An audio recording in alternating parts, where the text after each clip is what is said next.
Bob Marley was the most revolutionary music star the world has ever seen. He was a political figure. He was a religious figure. They said it was cancer that killed him. But not anymore. The strange conspiracy theory. Bob Marley was a victim of the CIA's covert assassination program.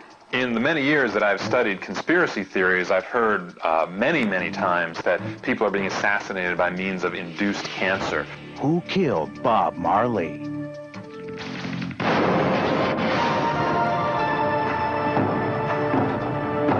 This is Strange Universe, the phenomenal daily news magazine.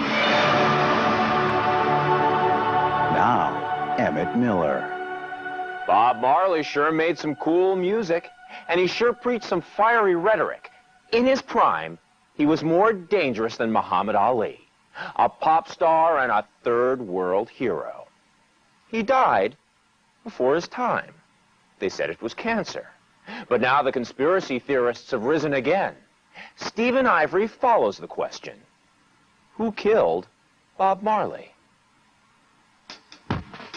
Bob Marley was the most powerful political black man alive in the 1970s. He was more than the king of reggae. Bob Marley's music made him a walking political weapon. It also made him a marked man. It's on the record that Bob Marley survived one assassination attempt. But now, people are saying that his death from cancer was an assassination as well. Bob Marley was in actuality a target of the Central Intelligence Agency because Bob Marley was at the forefront of a very broad-based social movement. Bob Marley's music was about life and death. It was about politics. It was about spirituality. It was about overthrowing the pernicious system. So naturally, they wanted him dead. In nearly a decade of my research in conspiracy theories, I've heard many times the theory that people are being assassinated by induced cancers. To understand the strange circumstances of Bob Marley's death, we must go back to where his life began. To Trenchtown, the violent and politically charged ghetto in Kingston, Jamaica, where Bob Marley formed a singing group called the Wailers.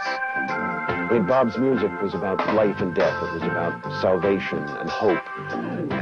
That was Bob Marley. Roger Steffens is one of the world's foremost authorities on Bob Marley. He transcended popular music. He was a political figure. He was a religious figure.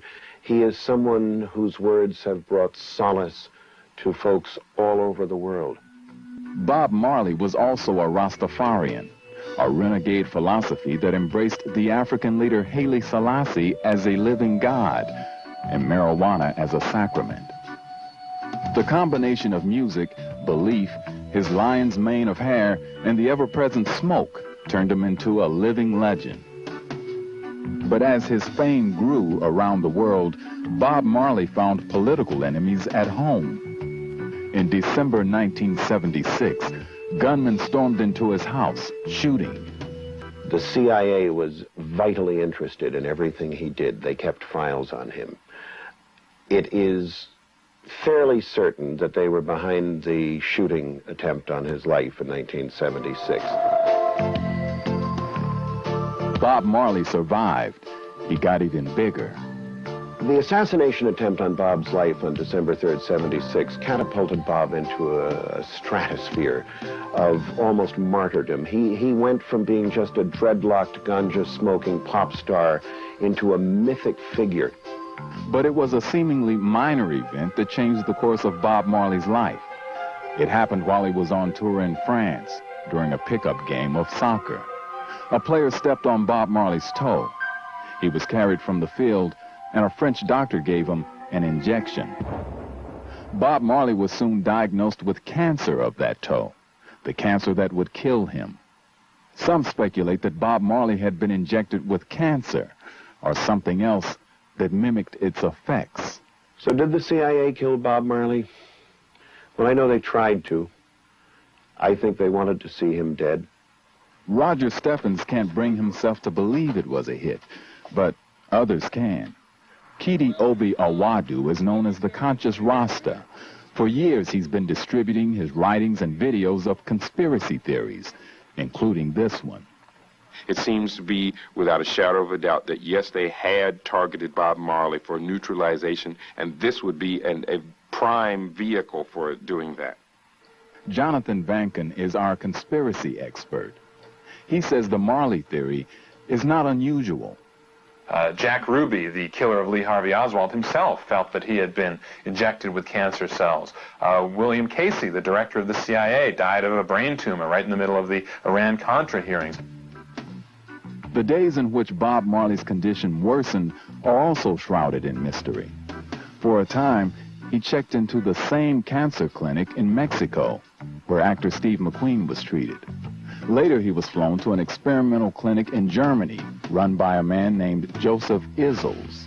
What they did not know at the time was that Joseph Issels was an ex-Nazi SS doctor.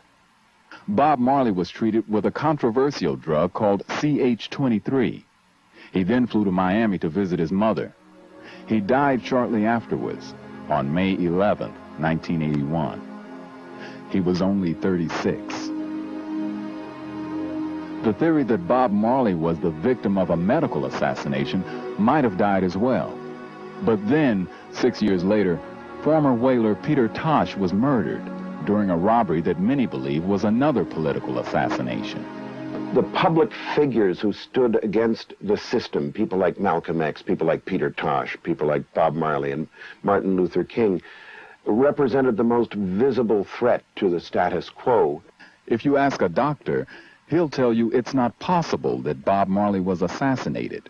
You can't transmit cancer via a shot, so it's highly, highly unlikely that Bob received cancer from a shot. But if you ask one who's steeped in the conspiracy world, they'll tell you differently. Even Roger Steffens, the Bob Marley expert, admits that if somebody killed Bob Marley to quiet a political threat, they achieved their aim. The biggest star in Bob's aftermath was Yellow Man, a salacious, foul-mouthed rapper. And that was the music they promoted in the aftermath of Bob's death, and we've never recovered from it since. So in effect, his death accomplished a great deal of what the CIA was trying to do, which was to prevent the music from being a political vehicle. Bob's children carry on his musical tradition. They're Ziggy, Stephen, and most recently, Julian and Damien.